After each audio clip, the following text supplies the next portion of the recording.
Los tres amigos de Job se llamaban así: Elifax, Bildad y Zofar. Y el pecado de ellos fue asegurar en sus corazones que había un problema en Job, que Job había cometido algún pecado y por esa razón el mal vino sobre su vida, vino sobre su casa. Ellos establecieron juicio sobre la calamidad que estaba pasando Job para culpar a Job de lo que precisamente estaba sufriendo. En todos esos diálogos que usted ve en el libro de Job con cada uno de ellos, el mensaje de Job es claro. Él marca, ¿verdad? Y él está seguro y él defiende su postura. Él se declara inocente de cualquier tipo de acusación. Él es firme. Ahora déjame decirte, no solamente tenían peso sus palabras, lo que tenía más peso fue el testimonio del Señor. El Señor, Dios, habló bien de Job.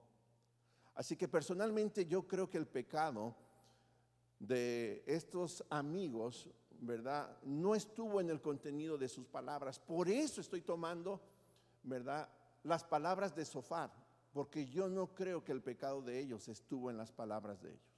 No lo creo. De hecho, son partes de las Escrituras. Yo creo que para el Señor hubiera fácil: no me gustó este diálogo, boom, mochémoslo, ¿verdad? No, son partes de las Escrituras, ¿verdad? De hecho, también vemos en toda la dinámica que sucede en lo que le pasó a Job, que el Señor propicia la restauración de los amigos de Job. Si el Señor hubiera querido, hubiera mandado un juicio, un rayo, y ahí quedan como chicharrón cada uno de ellos. Pero no fue así. El Señor les encaminó al arrepentimiento. Y fue un camino muy curioso, ¿verdad? Porque después de que pasa toda la situación y Job levanta su ánimo y su relación con el Señor se hace más profunda, más fuerte, y las cosas se empiezan a acomodar en su lugar, el Señor llama a los tres y dicen: ¿saben qué? Para que ustedes sean redimidos van a tener que presentar cierta ofrenda, por un lado, y por el otro lado van a tener que ir a buscar a Job para que ore por ustedes. Imagínate lo que sintieron. Que de momento tú maltratas mal a alguien y que el Señor te diga: para que sientas mi perdón, hijito o hijita, ¿verdad?, vas a tener que ir con esa persona que lastimaste y vas a pedirle que ore por ti. ¿Están aprendiendo? Okay, por eso no piense mal de los demás, no reaccione mal ante los demás. Okay.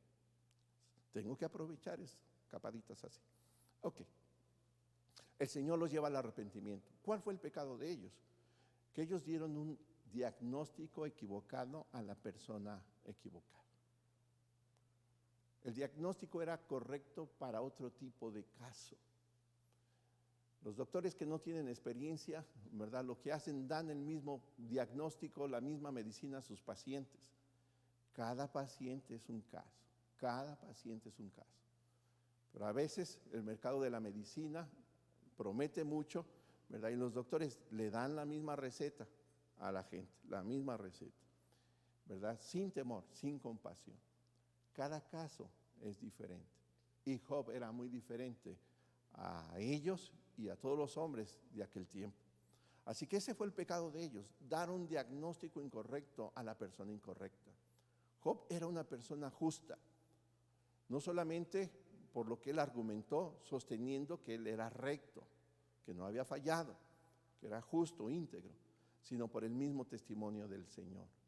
Así que los amigos de Job lo juzgaron mal, y al juzgar mal a Job, juzgaron mal al Señor. Y eso es lo que nos dice el libro de Job. El Señor les manifiesta su enojo: estoy enojado con ustedes porque hablaste mal de mí.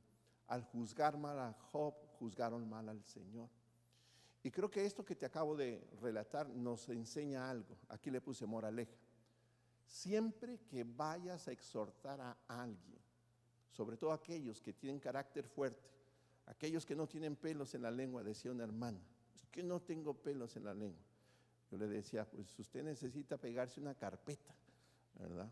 Bueno, para aquellos que les gusta exhortar y se sienten que las pueden, Nota, siempre que vayas a exhortar a alguien, por lo menos asegúrate hacerlo con la actitud de mansedumbre, porque de no ser así, lo estarás juzgando.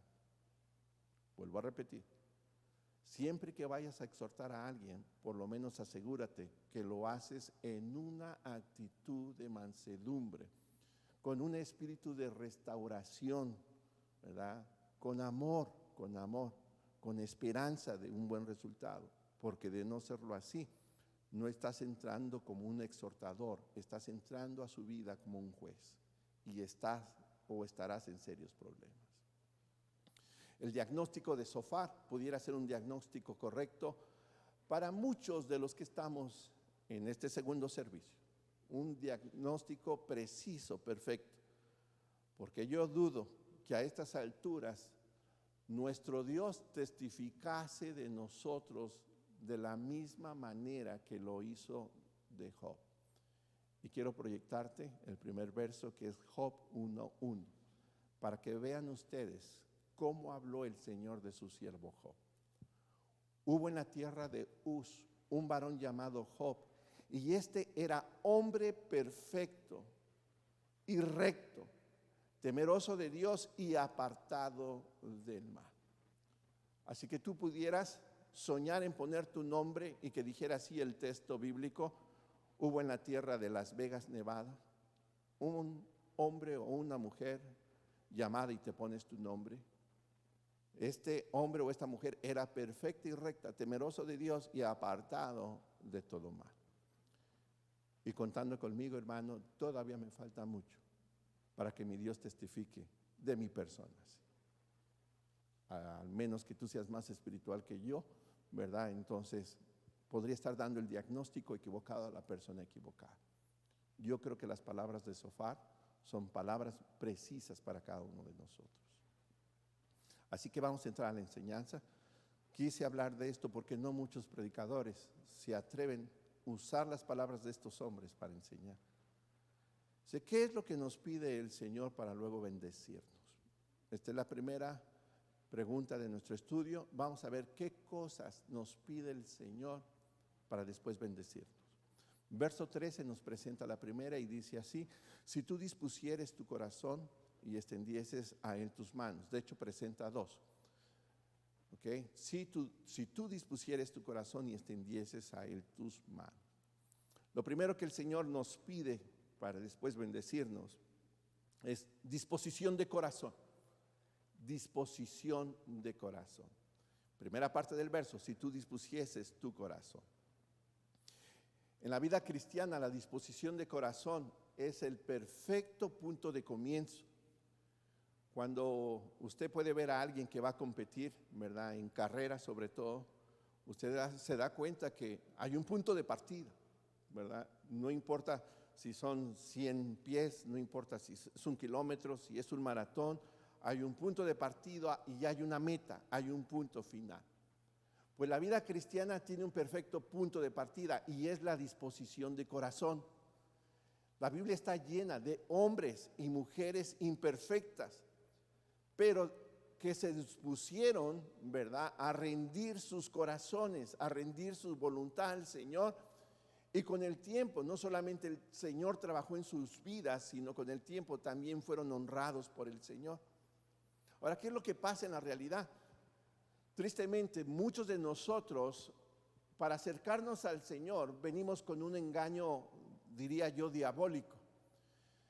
El hecho de querer ser perfectos para merecer la cercanía de nuestro Dios es un engaño vil de Satanás.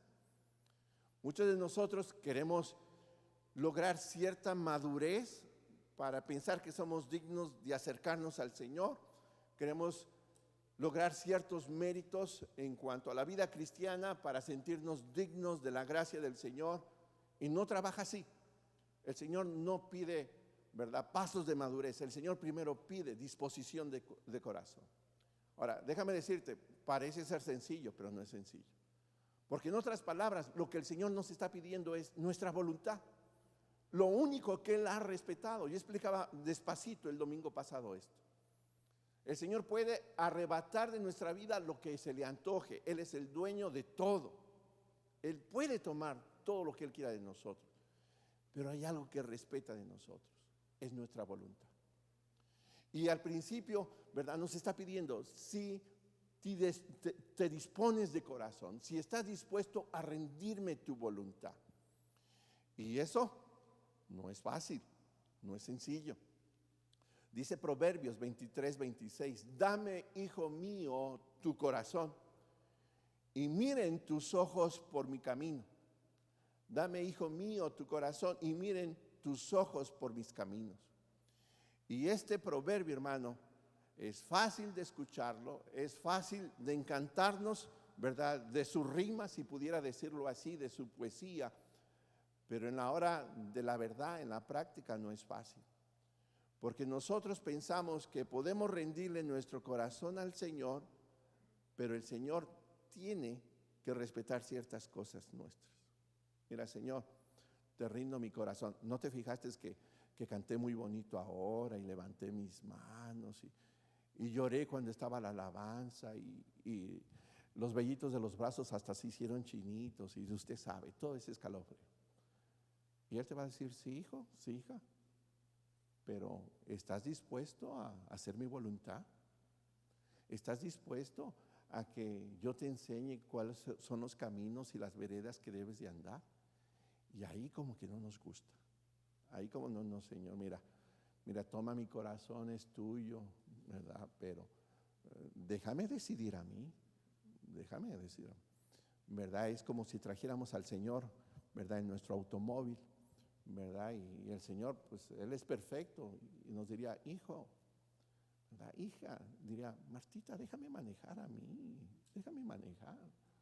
No, Señor, tú no sabes, quédate ahí calladito, no te muevas.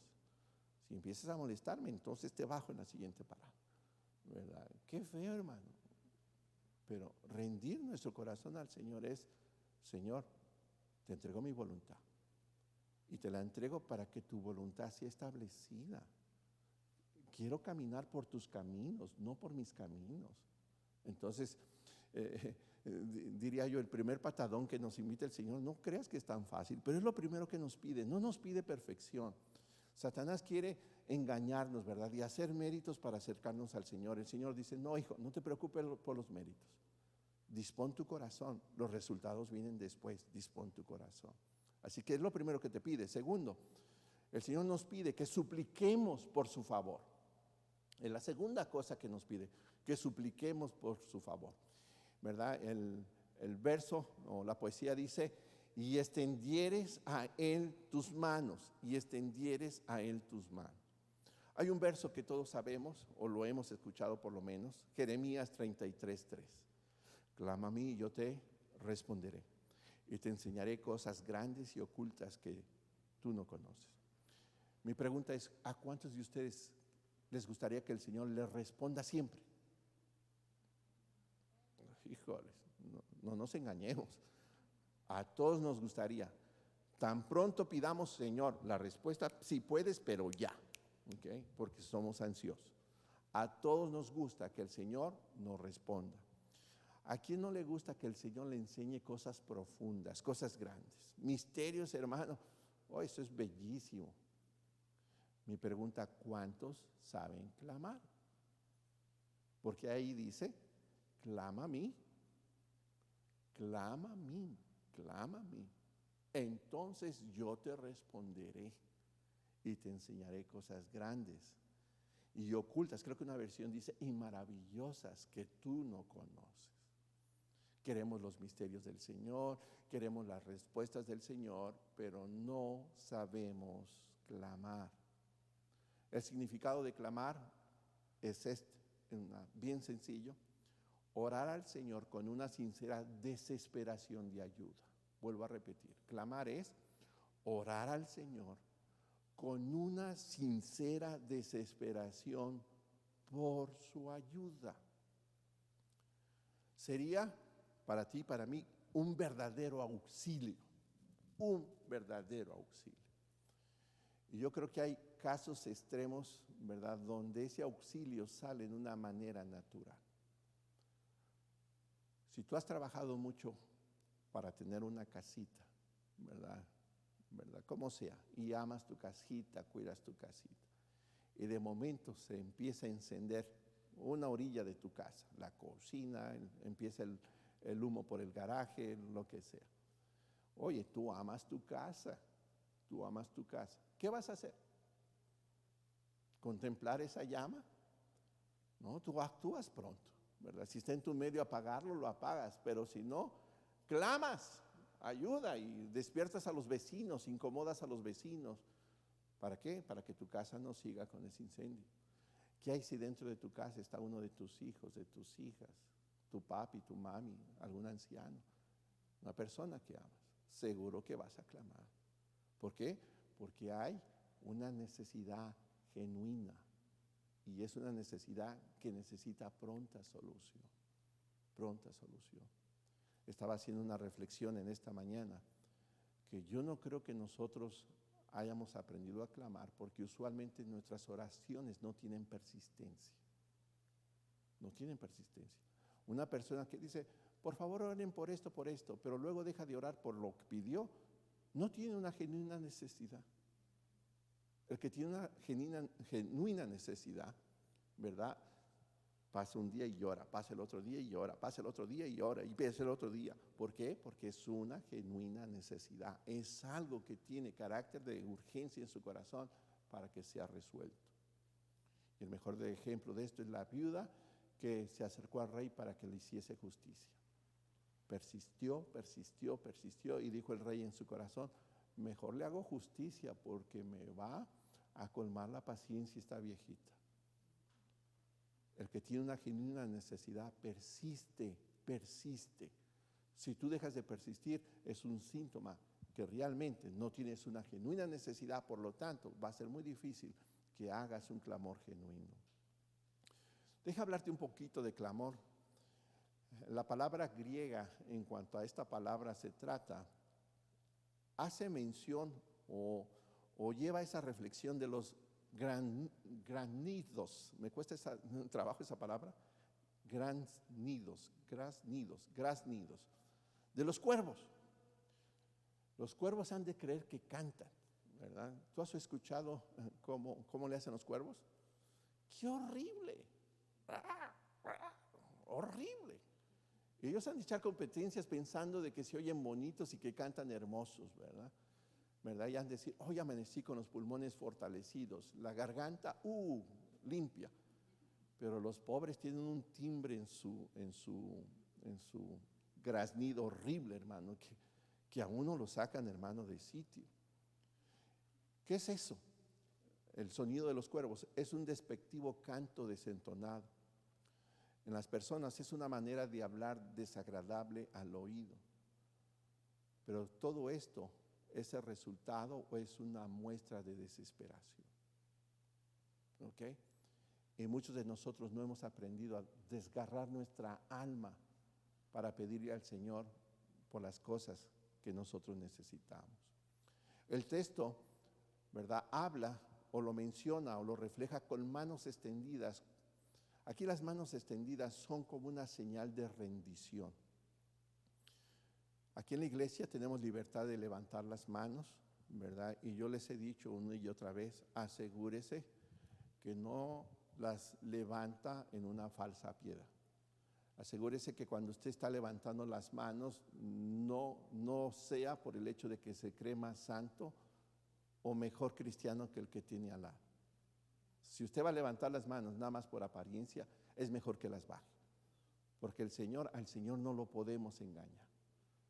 Juicio delante de Dios buscamos cuando levantamos nuestras manos en falsa piedad. Pero levantar las manos en las Escrituras muchas veces, y ahí es donde yo animo a la iglesia, asegúrese que tiene la oportunidad de levantarlas en una actitud rendida, en una actitud rendida. Es decir, Señor, o me ayudas o me ayudas. No hay de otra. O me ayudas o me ayudas. ¿Por qué? Porque ya no tengo salvación, ya no tengo, tú eres mi única esperanza. Ayúdame, ayúdame. Y déjame decirle, ha habido momentos en mi vida cristiana que me he sentido desarmado, me he sentido desconsolado, Me he sentido, si pudiera decir, abandonado. Y qué alivio es levantar las manos y decirle al Señor con las manos levantadas: Señor, ya no puedo, ya no puedo.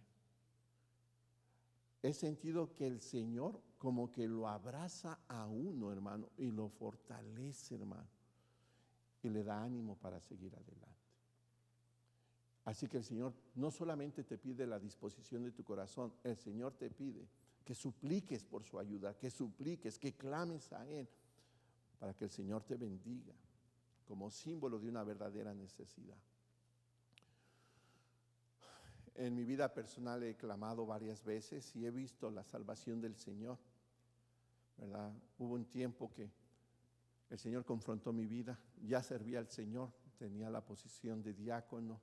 El Señor en su gracia me fue ascendiendo poquito a poquito, ¿verdad? Y siempre que iba ascendiendo sentía un peso de responsabilidad, no solamente delante de la congregación, sino delante del Señor.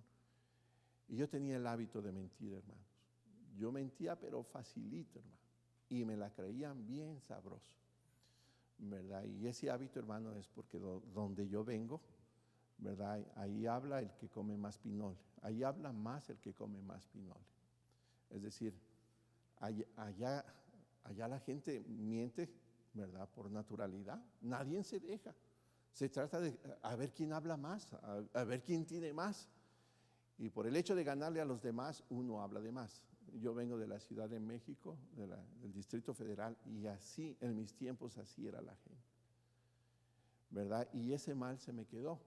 Y ya sirviendo al Señor, era un mal que tenía. Y una vez comprendí que si yo iba a ser un ministro del Señor, mis labios no podían ser fuentes de aguas amargas y luego aguas de bendición, como dice Santiago. ¿Cómo me golpeó el Señor con eso? ¿Verdad? Esa lengua tenía que ser controlada. Y para mí era fácil mentir. Me empezó a pesar en el corazón las mentiritas piadosas. Pero yo le supliqué al Señor. Me costó mucho trabajo, ¿verdad? Y una de las razones por las cuales mentía, y te digo esto porque esto puede suceder en tu persona, era por guardar mi apariencia. Yo no quería quedar mal con los demás. Y bajo esa situación prefería mentir para que nadie se perdiera la imagen que tenía de mí. Clamé al Señor y el Señor me socorrió. No solamente por eso, por varias otras áreas. Y una de ellas también fueron por libertad de finanzas, libertad financiera. Yo llegué a endeudarme mucho. Ahora, allí ya no era diácono. Ahorita lo digo con libertad. Ahí ya era el pastor de Roca Eterna. Llevaba 1 año y medio, 2 años. Y estaba tan lleno de deudas que solamente podía pagar el mínimo de mis tarjetas de crédito. Imagínense. Y no ganaba mal, ganaba bien. Solamente podía pagar el mínimo. ¿Cuándo iba a salir de tantas deudas? ¿Cuándo? ¿Y sabe qué? Comprendí que el Señor no me iba a depositar mayor peso de responsabilidad o no me iba a depositar las riquezas celestiales si no era buen mayordomo de las riquezas terrenales. Yo dije, Señor, yo quiero más.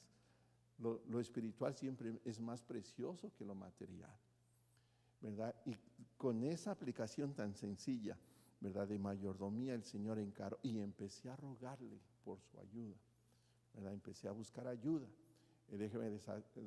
Déjeme contarle, no salí de la noche a la mañana, no crea que clamé y ya el día de mañana como que llegaron los statements, ¿verdad? Ya no debe nada, todo pagado. No, ningún hermano me dio extra, no se preocupe, aquí están 10,000 para que liquide la mitad. No, hermano. Empecé a educarme y me tomó como 2 años y medio, disciplina para salir de todas deudas y aprender a ahorrar, aprender a tener otro estilo de vida con una mayordomía más de mis finanzas, y gloria a Dios por eso. Pero ¿sabes dónde empezó la bendición de Dios en cuanto a la libertad financiera? El clamar a Él, decirle, Señor, ¿me ayudas o me ayudas? Porque yo de aquí no salgo. Así he clamado por pureza moral, pureza sexual. Así he clamado por las heridas de mi alma, ¿verdad? Y el Señor me ha acudido.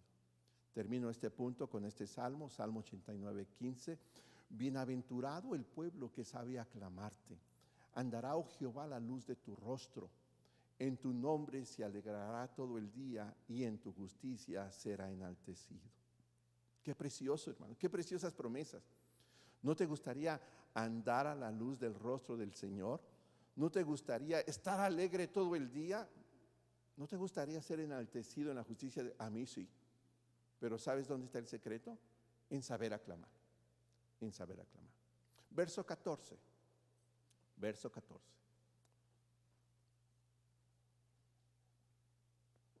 El Señor nos pide que nos apartemos de iniquidad.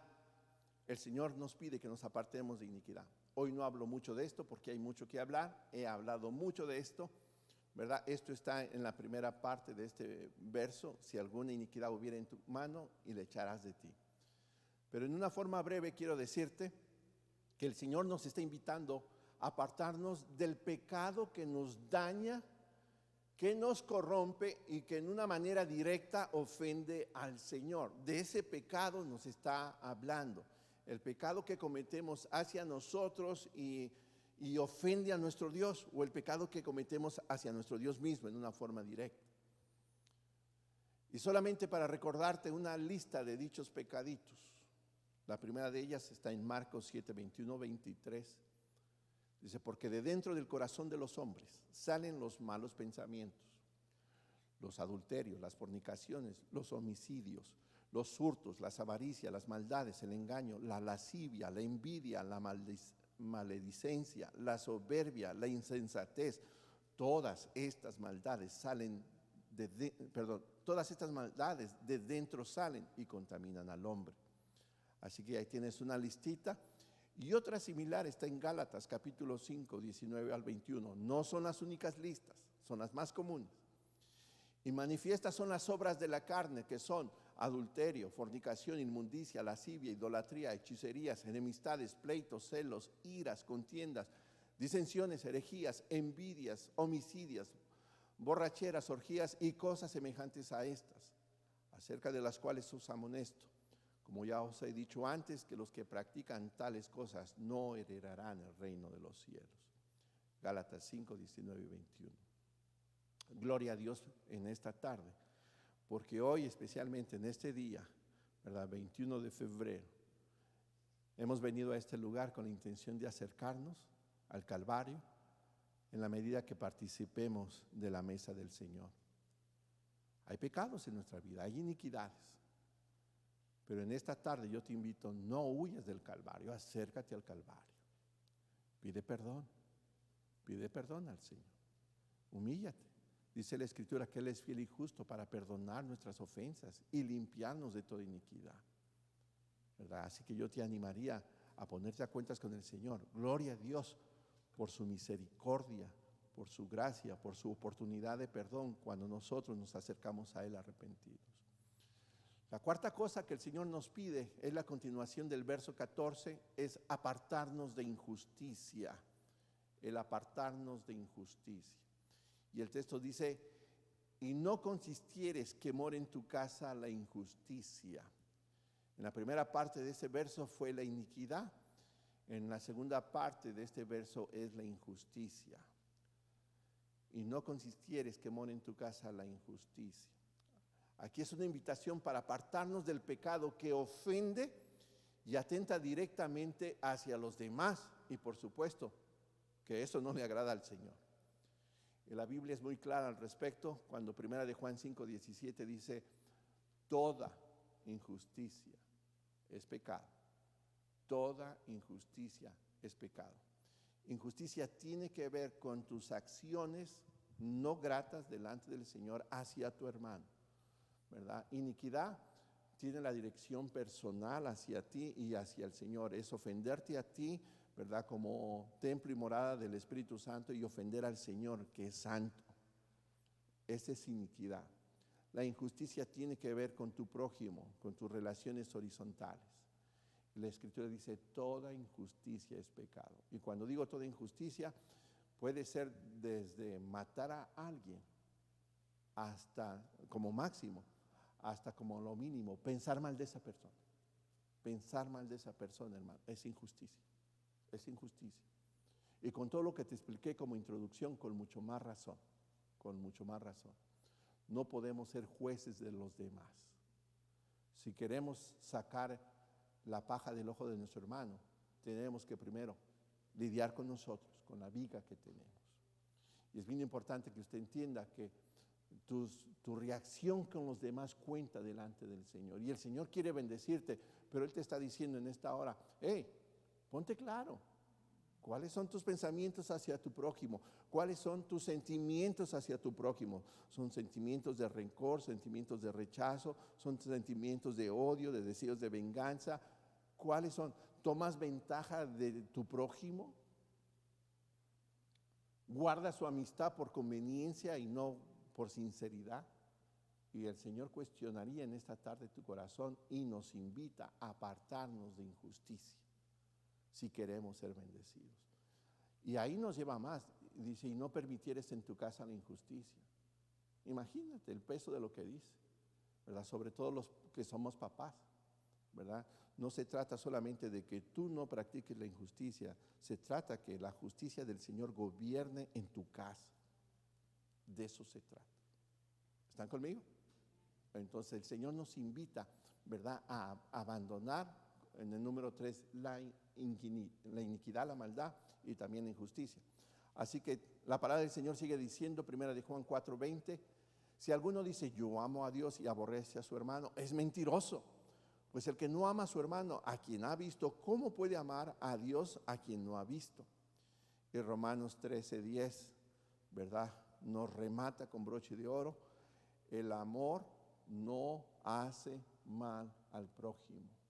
El amor no hace mal al prójimo. Así que el cumplimiento de la ley es el amor. A mí me ha ayudado esa frase como no tienes idea. Me ha ayudado este verso lo utilizo, ¿verdad?, como una dinámica de meditación para que el Señor purifique por su palabra mis pensamientos. Porque déjame decirte, aunque nadie sepa lo que estás pensando de otra persona, el Señor lo sabe. El Señor lo sabe. Y no tenemos libertad de Él para pensar ni mal y mucho menos equivocadamente de otra persona. ¿Ok? Y el Señor me ha ayudado porque dice, el que ama no le hace mal al prójimo. Aunque mi prójimo no sepa lo que estoy pensando de él, mi deber es no hacerle mal ni siquiera de pensamiento. Y cómo me ha ayudado ese verso para crecer, ¿verdad?, en la gracia del Señor. Así que yo te exhortaría en esta hora, para de estar atentando contra tu prójimo. Para. Yo no sé a quién tienes entre tus cejas, ¿verdad? A quién tienes en tu mirada, y, ¿verdad? Para. Si quieres ser bendecido por el Señor, para de atentar contra tu prójimo. 4 cosas nos pide el Señor. Ahora, vamos a ver cómo quiere bendecirnos. Vamos a ver cómo quiere bendecirnos el Señor. Verso 15. Ahí aparece la primera forma de su bendición. Entonces levantarás tu rostro limpio de mancha y serás fuerte y nada temerás. La primera parte nos da la primera manera en que el Señor nos quiere bendecir. Dice, dándonos un sentido de dignidad. Dándonos un sentido de dignidad. Si tú le rindes las 4 cosas que ya te expliqué, el primer beneficio que recibimos del Señor es dándonos ese sentido de dignidad para vivir y caminar la vida cristiana. Llega un momento, hermano, que hemos fallado tanto, hemos hecho tanto desastre en nuestro caminar, pero cuando nuestros pasos empiezan a ser ordenados, empezamos a rendir nuestra voluntad al Señor, empezamos a clamarle con una necesidad genuina de hacer su voluntad.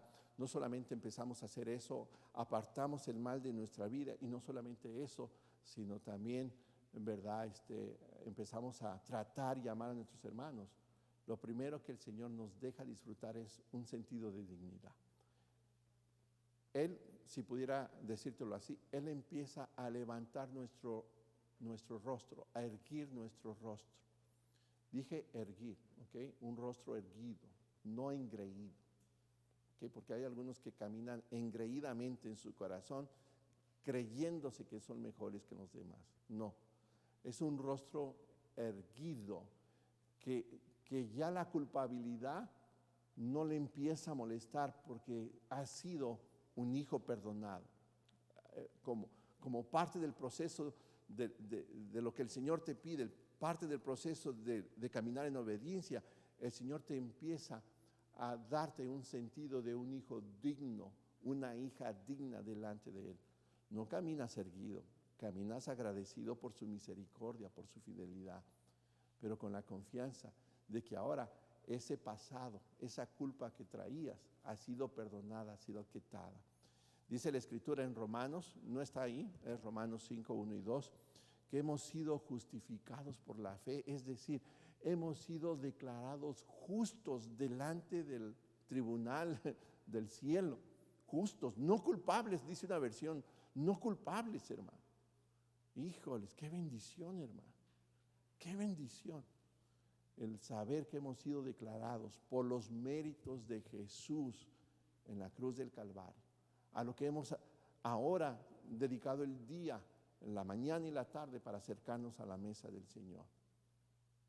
El Señor ha perdonado nuestros pecados y en la medida que caminamos en obediencia, el Señor va irguiendo nuestro rostro como hijos dignos delante de Él, delante de su presencia, porque Él nos ha justificado. Cuando Él levanta nuestro rostro, levanta nuestra cabeza, ¿verdad? A nosotros nos da un sentido de sentirnos sus hijos. Y tú puedes decir como ese canto, una cosa sé que yo soy su hijo. Y mis hermanas, una cosa sé, yo soy su hija. Mi Padre es Dios, ¿y qué dice? Y mi Padre me ama. Ese es el sentido que empieza a sentir uno cuando uno empieza a rendirles aquellas cosas que el Señor nos pide, a caminar en obediencia. Segunda manera como el Señor quiere bendecirnos: y olvidarás tu miseria, verso 16, o te acordarás de ella como las muchas aguas que pasaron. Y olvidarás tu miseria o te acordarás de ella como las muchas aguas que pasaron. Número 2, el Señor quiere bendecirnos liberándonos de las amarguras del pasado. El Señor quiere bendecirnos liberándonos de las amarguras del pasado. Qué triste es cuando uno decide vivir cada día de su vida culpándose por las cosas que sucedieron en el pasado. Qué triste, qué triste. Algunos pasaron por eventualidades dolorosas cuando eran niños, otros cuando eran adolescentes, otros cuando eran jóvenes, otros cuando eran mayores. Pero qué feo es decidir vivir uno su vida precisamente así, culpándose, lamentándose de las eventualidades del pasado. Ahora, hay dos tipos de eventualidades. Hay unas que dejan vacíos en el alma. Me refiero a las incertidumbres, a la desconfianza, a las inseguridades, a los celos malignos, a los temores, etcétera, etcétera. Hay eventos en nuestra vida que lo único que produjeron fueron vacíos en nuestra alma. Pero hay otras que están igual de malas. Son las eventualidades, ¿verdad?, que dejan basura en el corazón. Unos nos dejan vacíos, otras nos dejan con basura. ¿A qué me refiero? ¿Verdad? Lo dejan a uno con rencores, con odio, con falta de perdón, deseos de venganza. Hay hijos que crecen queriendo matar a su padre, hermano. Es terrible, terrible. Hay gente que crece queriendo matar, ¿verdad?, aquella persona que hizo daño a su familia.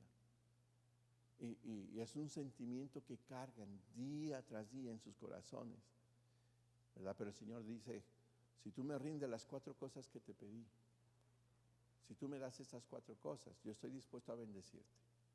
No solamente a que empieces a caminar como un hijo amado, con propiedad de que has sido perdonado, sino también a que tu amargura, ¿verdad?, quede en el olvido, seas liberado, libre de tu amargura. Por naturaleza, a los seres humanos nos cuesta olvidar el pasado, hermano. Por naturaleza, está en nuestra naturalidad. Esto sin querer negar la belleza que hay en la cajita de los recuerdos. Porque en cierto momento, lo que hemos vivido atrás, no todo ha sido malo. Hay cosas bonitas, ¿verdad? Y si tú sacas tu álbum de fotos, te empiezas a acordar. Hay gente que le sacaba a los niños encueraditos cuando eran bebés. Yo nunca comprendí eso, hermano, pero todavía hay gente hasta el día de ahora. No les faltan sus fotos de sus niños encueraditos. Y yo digo, ¿qué sentirá ese niño, esa niña cuando ya tenga 25 años y se ve ahí toda pelón? Qué feo, nunca estuve de acuerdo con eso. Ay, cuando sacan, ay, que te acuerdas. No, hermano, yo no estoy tratando de que neguemos la caja de los recuerdos, aquellos momentos agradables. Pero la verdad, nuestra naturaleza, como seres humanos, nos cuesta olvidar el pasado, pero me refiero tristemente a ese pasado malo, a ese pasado que nos marca, que deja etiquetas fuertes. Pero querer vivir en el pasado, hermano, es algo destructivo para nuestras vidas. Si tú te aferras a vivir en el pasado, comprometes tu presente y tu futuro, lo comprometes. ¿Por qué? Porque tu presente y tu futuro será igual de amargo que tu pasado. Qué feo aferrarse a vivir en las dolencias, en las cosas feas del pasado. Ojalá y tú y yo pudiéramos expresar lo que Jeremías expresó en un gran momento de dolor. Él dijo en Lamentaciones 3, 22 y 23, cuando su ciudad estaba quemada, estaba destrozada, cuando no había jóvenes que alegraban la ciudad, cuando no estaban los ancianos que daban su juicio, cuando todo se veía caótico y horrible, él dijo esto: por la misericordia de Jehová no hemos sido consumidos, porque nunca, hermanos, nunca, a pesar de que la ciudad está destruida, hermano, él dice, pero nunca decayeron sus misericordias. Luego dice, nuevas son cada mañana, grande es su fidelidad. Recuerda, en momentos dolorosos el profeta dijo esto. Él pudo ver el lado bueno de la historia en los momentos que él vivió. Y con este verso lo que está diciendo, oh, nuestro Dios es bueno, nuestro Dios es fiel, ¿verdad? Pero cuando tú y yo pasamos por situaciones difíciles, qué difícil es decir lo que dijo el profeta Jeremías, que sus misericordias son nuevas cada mañana, grande es su fidelidad. Si nosotros nos acordáramos de estas palabras, entonces diríamos también las que siguen, verso 24 del mismo capítulo. Mi porción es Jehová, es el Señor. Eso dijo mi alma, dice. Por tanto, en Él esperaré. ¿Están conmigo, iglesia? Gloria a Dios. Verso 17.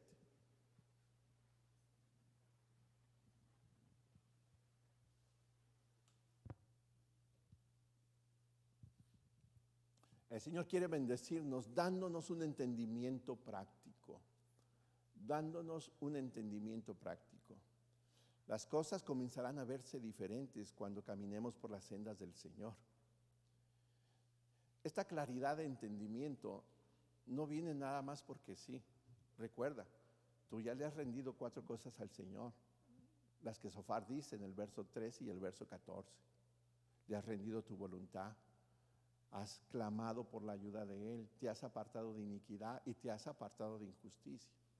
No solamente eso, has disfrutado, ¿verdad?, la dignificación que viene de parte de Dios, la expresión de amor hacia tu vida, de seguridad de que eres su hijo. No solamente eso, ha quitado tus amarguras. Oiga, cuando una persona puede soltar lo que le estorba, esa persona se siente como que ha nacido de nuevo, hermano. Empieza a ver con claridad. Y esta es la tercera bendición, dándonos un entendimiento práctico. Las aguas estaban turbias, ¿verdad? Pero tan pronto se sosiegan, se calma, pronto viene a la claridad. Fíjate cómo Job pone esto en otros términos, me gusta mucho. Este verso es uno de mis favoritos. Job 28, 28. Y dijo al hombre, he aquí el temor del Señor es la sabiduría y apartarse del mal la inteligencia. Si lo tienes a la mano, por favor, repítelo conmigo, dice.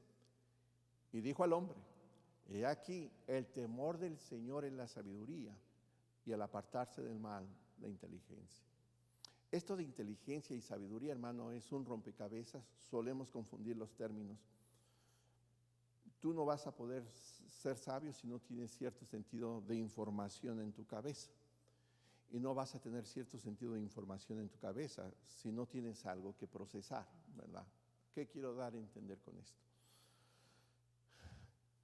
Que si quieres sabiduría, hay un requisito: tienes que crecer en temor al Señor.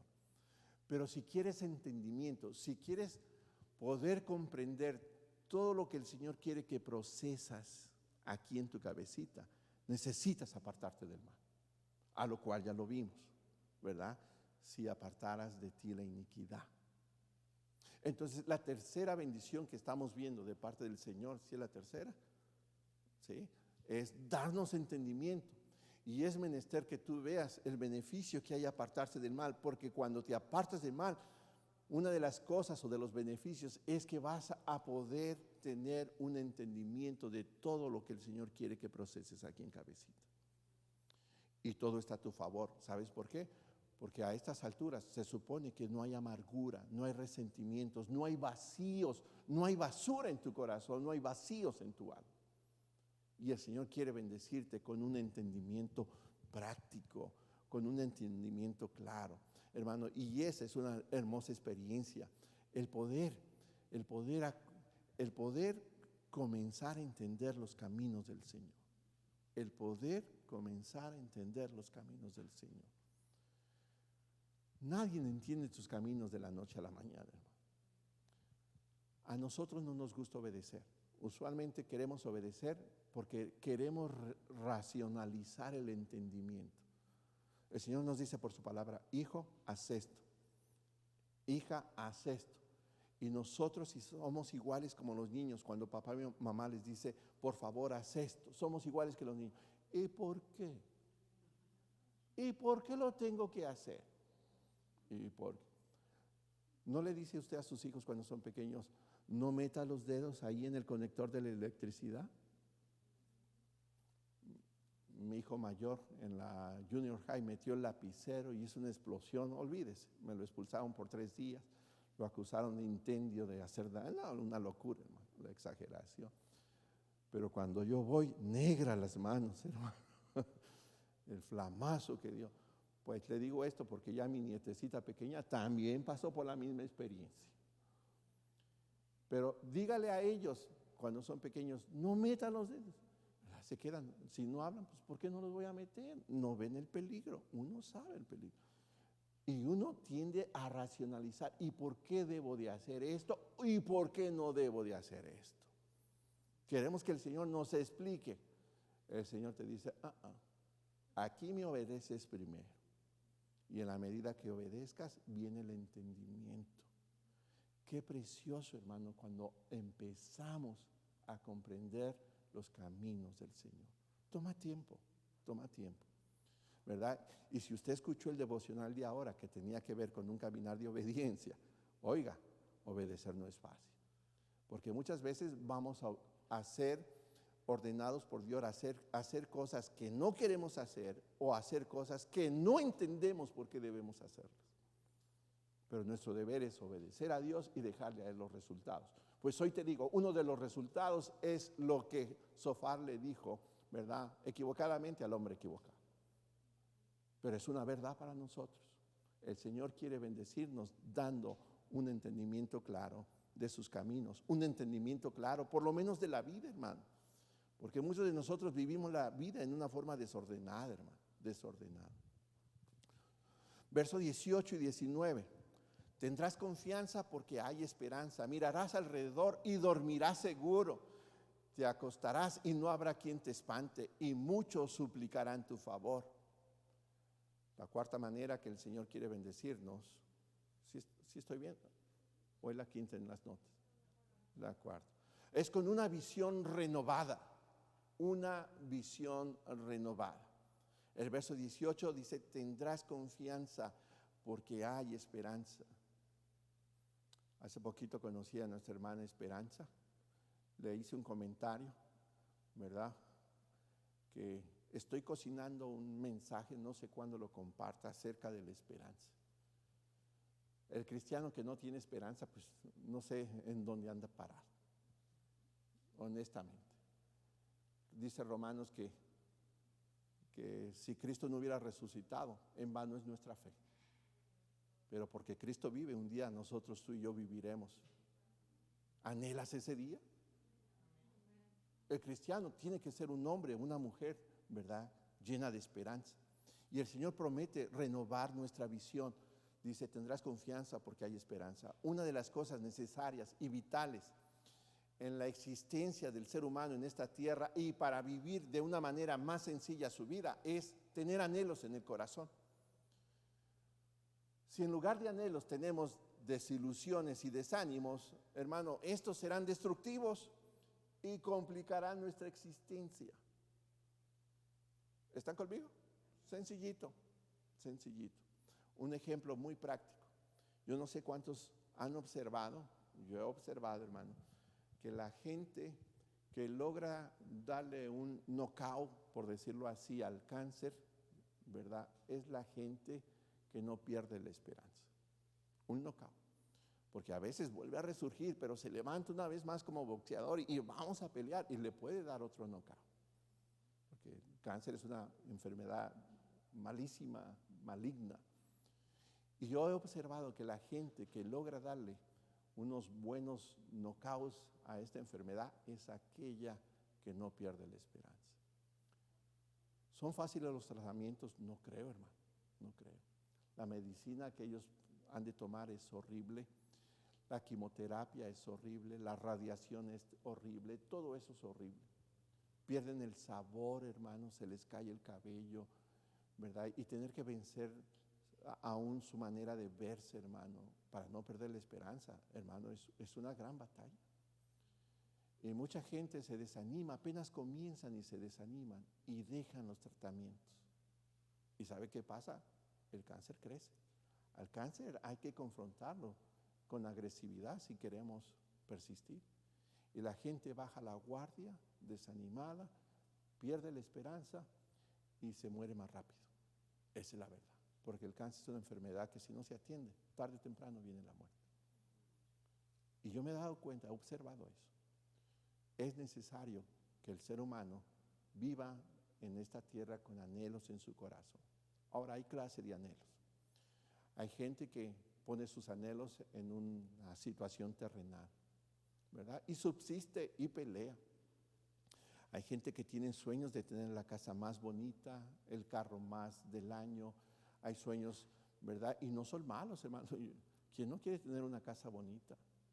Hay gente que sueña, hermano, con una carrera, con una posición, con tener una compañía, ¿verdad? Y sus sueños son tan genuinos que se levanta en ellos un espíritu de lucha, de entrega para lograr. Y usted puede encontrar cantidad de testimonios. Me estaba gozando, yo no sé cuántos pudieron ver un poquito en las noticias. No sé qué día de la semana bajaron ese robot, no sé si el segundo, a Marte. Hermano, fue una aventura. Yo miré parte de toda esa transición.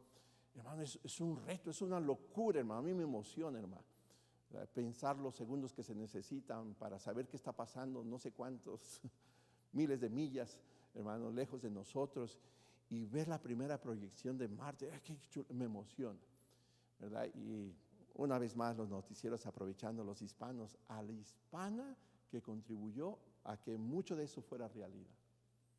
Y llegó con pequeña cantidad de dinero, pagó sus estudios, le echó ganas y logró sus sueños. ¿Por qué? Porque cuando hay anhelos en el corazón, hay la gasolina, la energía que se necesita para vivir. Pero ¿sabes qué? Como hijos de Dios, esos anhelos no tienen mérito, no tienen peso. No tienen peso. ¿Qué hay si el día de mañana el Señor nos llama a su presencia?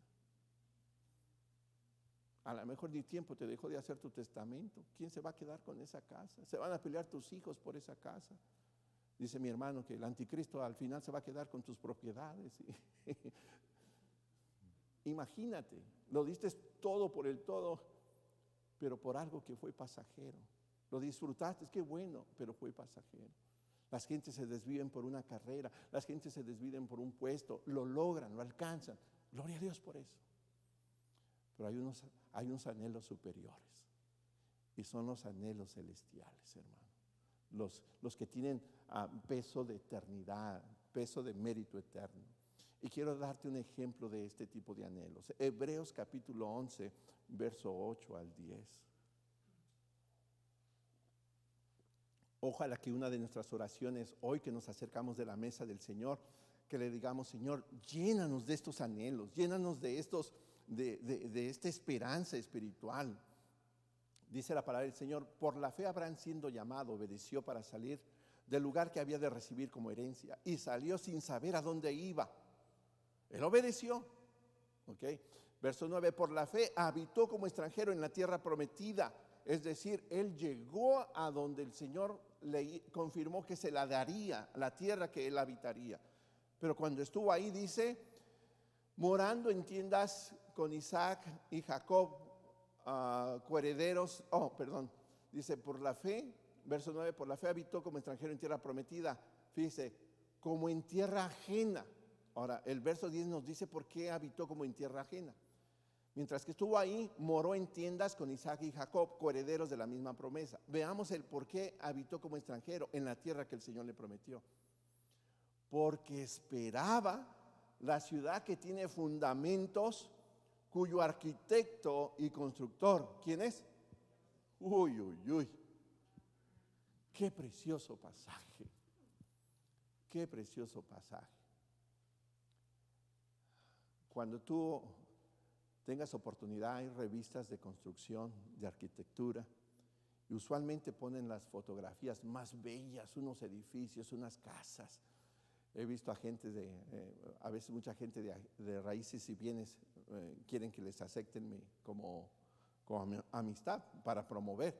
Pero cuando veo sus páginas, qué casotas, hermano, bellas, unas albercas.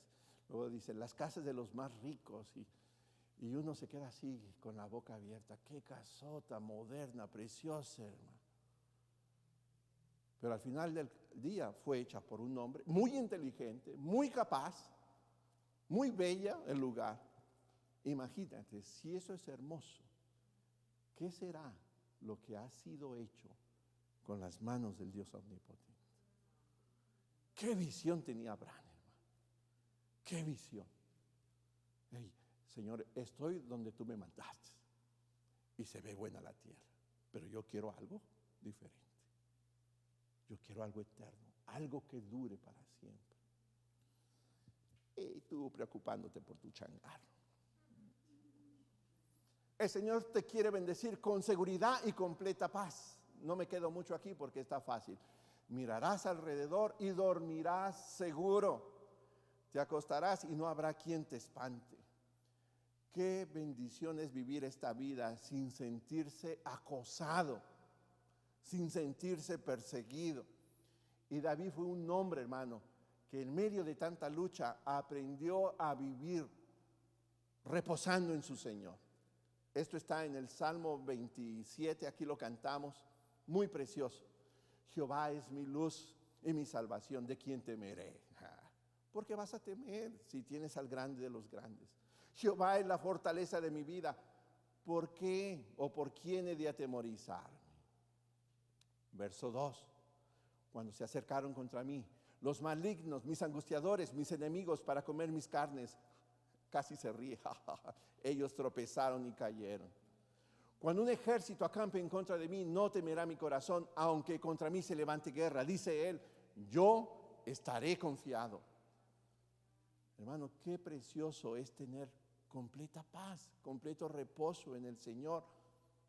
Yo te haría una pregunta en esta tarde. ¿De qué o por quién te sientes acosado? ¿De qué o por quién te sientes que te acusa? A veces nuestro propio enemigo somos nosotros, culpándonos a nosotros mismos. Cuando el Señor quiere con urgencia librarte de esa amargura, recuerda, levantará tu rostro con un sentido de dignidad porque eres su hijo, eres su hija, un hijo amado, un hijo perdonado. Por último, el Señor te quiere bendecir con influencia e inspiración. Y esto está en la última parte del verso 19, y muchos suplicarán tu favor. Muchos suplicarán tu favor. En el mundo dice, ay, pásame un poquito de tu suerte. ¿Han oído eso? pásame un poquito de tu suerte, o déjame te toco a ver si se me pega algo. Ok, no es nada de eso, ok, no es nada. No va a ser que a rato ande usted ahí de supersticioso, déjate toco a ver qué. Si no saco mi saco, como le hacen en algunas congregaciones, ¿no? Puras barbaridades. Con esta promesa, además de poder ser la sal de la tierra, el Señor nos pone en un lugar de precursores de su reino. En esta pequeña frase, qué pequeña frase, hermano, y muchos suplicarán tu favor. En esta pequeña frase hay una promesa y una esperanza de liderazgo. ¿Sabes qué es ser líder? No es que te sientas el papá de los pollitos, no, o la mamá en su defecto, en su caso. No es que te sientas, ¿verdad?, que eres el grande o la grande, no. Es que entiendas que el Señor te está dando una oportunidad de ir adelante, abriendo camino, modelando para que te sigan los demás, los tuyos, los tuyos. Y yo exhortaba en el primer servicio, y lo quiero hacer en esta hora, ¿verdad? Si en alguna área has perdido tu liderazgo, en alguna área, ¿verdad? Y si hay cola que de momento nos pisen, si tú rindes esas 4 cosas al Señor, la última de sus promesas es bendecirte con liderazgo. Muchos desearán tu favor. Tú serás líder, serás modelo, pero no un modelo de arrogancia, un modelo que el Señor lo aprueba, que el Señor lo certifica. Decía que en el hogar a veces se pone muy difícil, ¿verdad? El Señor mandó al hombre a amar a su mujer, el Señor mandó a la mujer a someterse en todo a su marido. El hombre mueve la cabeza porque amar a su mujer está canijo, pobrecito. Y la mujer dice, ¿por qué tengo que someterme? Aparte de que es lento, ¿verdad? Difícil el papel de cada uno de nosotros, difícil, pero es lo que el Señor manda. Y una de las cosas por las cuales se hace difícil el trabajo del varón es porque ha perdido su autoridad como líder. Ha perdido. Aquella ansiosa y el pasivo, no, hombre, aquella empieza a hacer lo que él debe de hacer. Y a él le gusta, ay, qué suave, más cómodo, más chévere, me preocupo menos. Esa es una de las razones. Pero una de las más crueles, hermano, y que sucede en muchos hogares, es que porque hay cola que le pisen, la mujer y los hijos, no solamente la mujer, toman eso para rebelarse ante la autoridad de su padre y seguirlo. Qué triste. Si ese fuera el caso de alguno de los varones casados aquí, cabezas de hogar, si ese fuera el caso, el Señor te dice, ríndeme estas 4 cosas. Y hay una promesa de liderazgo para tu vida. Qué bonito que tu esposa el día de mañana se inspire en el liderazgo tuyo. Tus hijos se inspiren en el liderazgo tuyo. ¿Están conmigo? El Señor te quiere bendecir, seguro que sí. Pero te está pidiendo cosas, ¿verdad?, para poder derramar su bendición. Te invito a ponerte de pie en esta hora.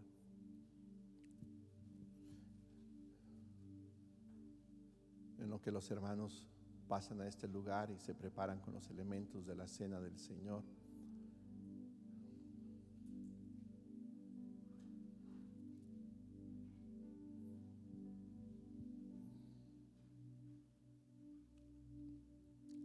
Si usted tiene seguridad de salvación, si usted tiene la convicción en su corazón que es un hijo de Dios o una hija de Dios, usted tiene libertad de participar de la cena del Señor. Posiblemente no haya una credencial en el día de ahora que diga, yo soy miembro en propiedad de Roca Eterna. Bueno, lo que interesa es que sea propiedad de Cristo. ¿Okay? Si usted es un hijo de Dios o una hija de Dios y Jesucristo es su Señor y su Salvador, yo le animaría a acercarse a participar de la cena del Señor.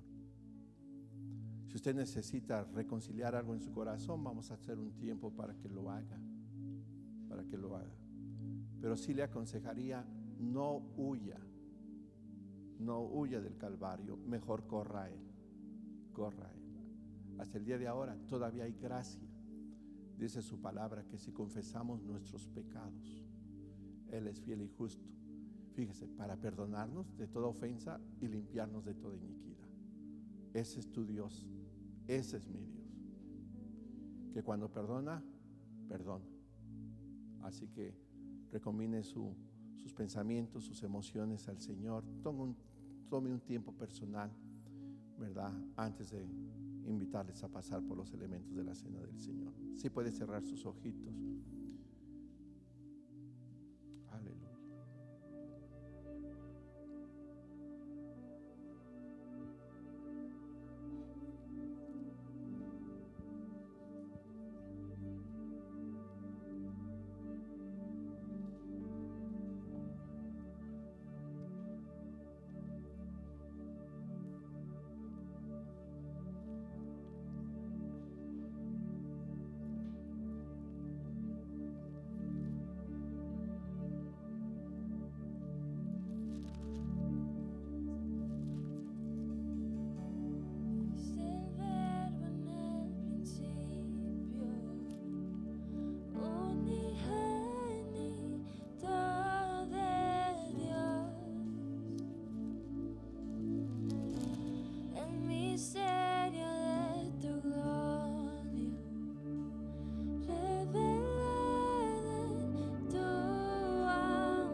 hermoso su nombre es, cuán hermoso su nombre es, el nombre de Jesús, mi Rey.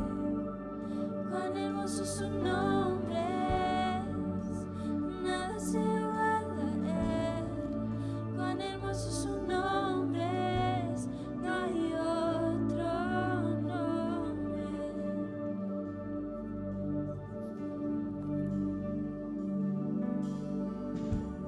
Dios el cielo por salvarme, me bendice al rescatar. Mi transgresión tú perdonaste y nada nos separará.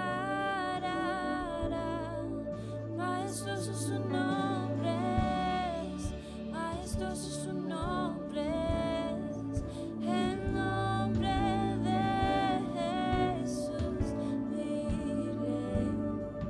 Majestuoso su nombre es, nada se iguala a él. Majestuoso su nombre es, no hay otro nombre. Majestuoso su nombre es, no hay otro nombre. Vamos a orar.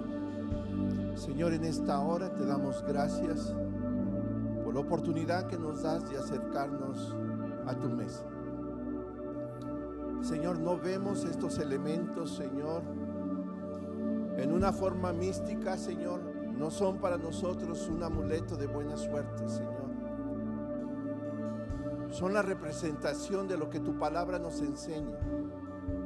El pan, símbolo de tu cuerpo que por nosotros fue molido,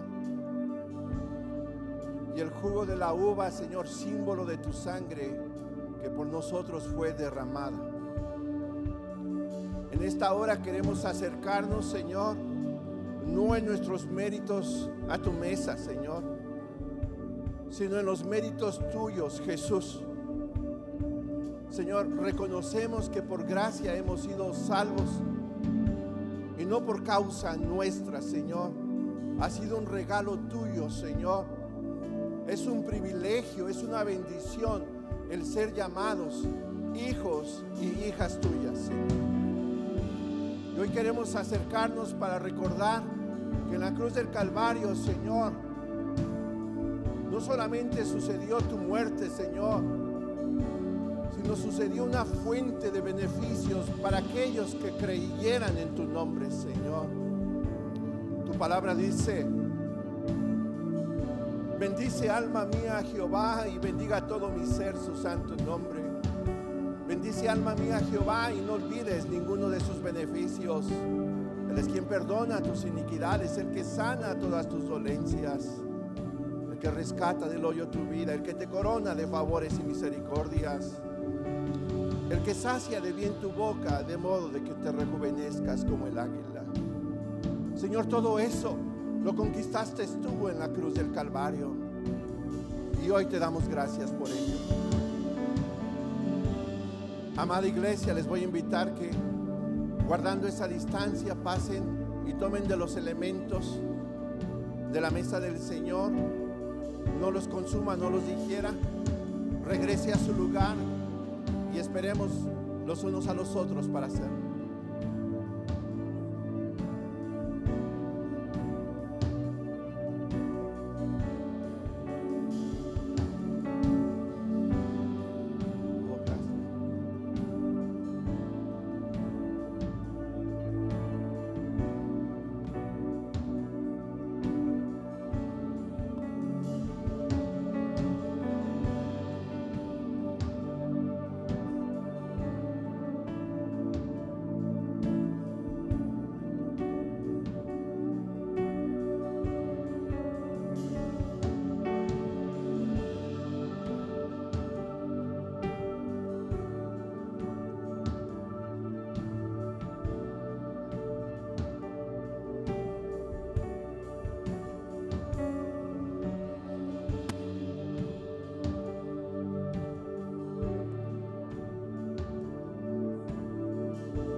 Despreciado y desechado entre los hombres, varón de dolores, experimentado en quebranto, y como que escondimos de él el rostro, fue menospreciado y no lo estimamos. Ciertamente llevó él nuestras enfermedades y sufrió nuestros dolores, y nosotros le tuvimos por azotado, por herido de Dios y abatido. Mas el herido fue por nuestras rebeliones, molido por nuestros pecados. El castigo de nuestra paz fue sobre de él, y por su llaga fuimos nosotros curados.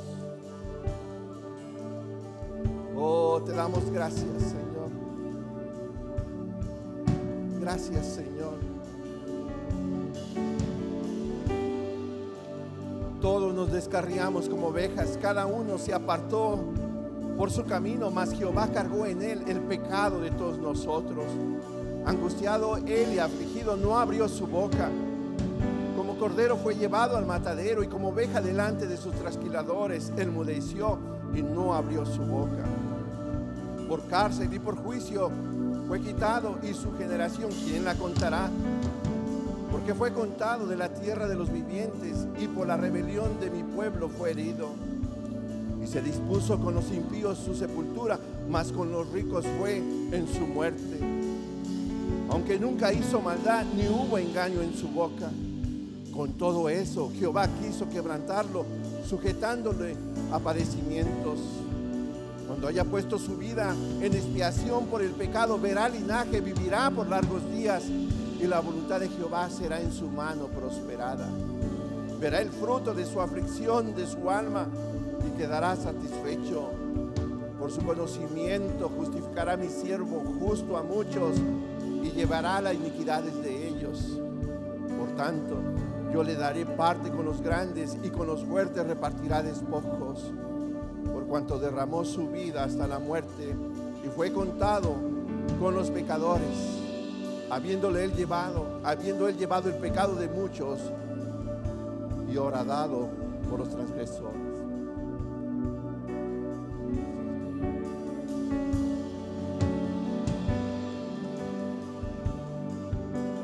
Gracias, Señor.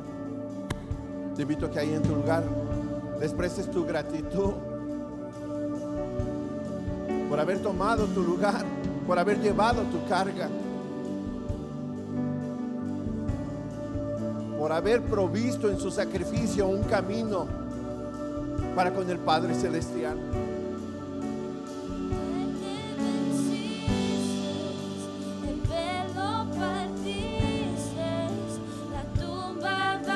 Oh, aleluya. Preciosa verdad. Los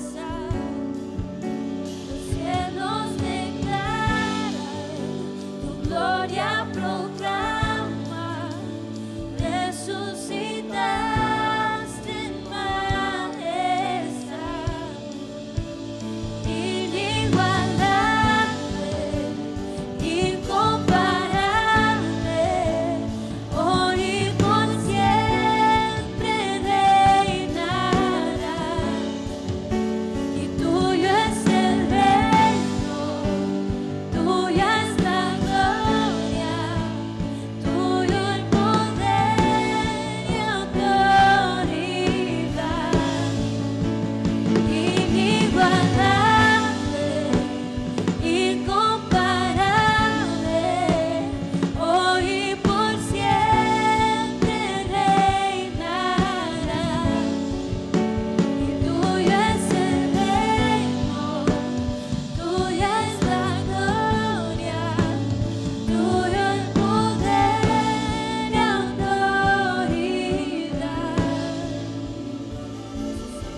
Señor, te damos gracias por este precioso momento, anhelado en nuestros corazones. Te damos gracias por estos 21 días, Señor, que en alguna forma, Señor, nos apartamos para buscar tu rostro, Señor. Gracias porque en ellos estuviste, Señor, sobre tus hijos, sobre tus hijas, fortaleciéndonos.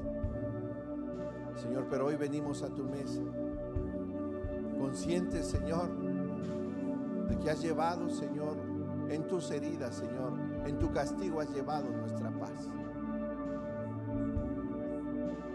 Queremos vivir repletos de esas bendiciones que hoy aprendimos, Señor. Queremos vivir con el rostro erguido, no de propia cuenta, Señor, sino seas tú irguiendo nuestros rostros, Señor. Como hijos amados, hijos perdonados, no como huérfanos, Señor. Queremos ser libertados, Señor, de todos esos vacíos que están en nuestra alma, de toda esa basura que hay en nuestro corazón. Tú tienes el poder para darnos libertad, Señor, y gozarnos en tu presencia, en el presente, y olvidarnos de esa crueldad, de esa maldad, de eso que nos marcó en el pasado, Señor. Tenerlo como un olvido, como las muchas aguas que pasaron, Señor, y tú eres poderoso para ello. Señor, queremos un entendimiento claro, Señor. Queremos, anhelamos poder entender de qué se trata la vida cristiana, Señor. Señor, no solamente eso, queremos gozar, Señor, de una visión renovada.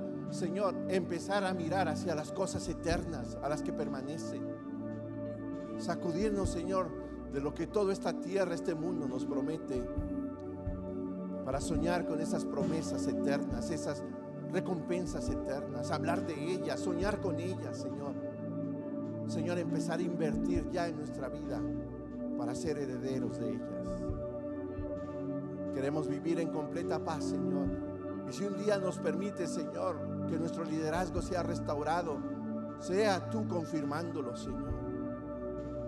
En el nombre precioso de Jesús, hoy nos acercamos en tu mesa, sabiendo que en ti estamos completos, Señor. Para eso fuiste a la cruz, para que gocemos de perfecta y completa paz. Por último dice la Escritura: pero yo recibí del Señor lo que también nos ha enseñado, que el Señor Jesús, la noche que fue entregado, tomó pan, habiendo dado gracias, lo partió y dijo: tomad, comed, este es mi cuerpo, que por vosotros es partido, haced esto en memoria de mí. Asimismo también tomó la copa después de haber cenado, diciendo: esta copa es el nuevo pacto en mi sangre, haced esto todas las veces que bebieres en memoria de mí. Así pues, todas las veces que comieses este pan y bebieses esta copa, la muerte del Señor anunciáis hasta que Él venga. Pueblo del Señor, participe de estos elementos, hágalo en el orden que usted sienta, hágalos en gratitud con su Señor. A través de que los digiere, disfrute del amor de su Señor, de su Salvador, que dio su vida por usted.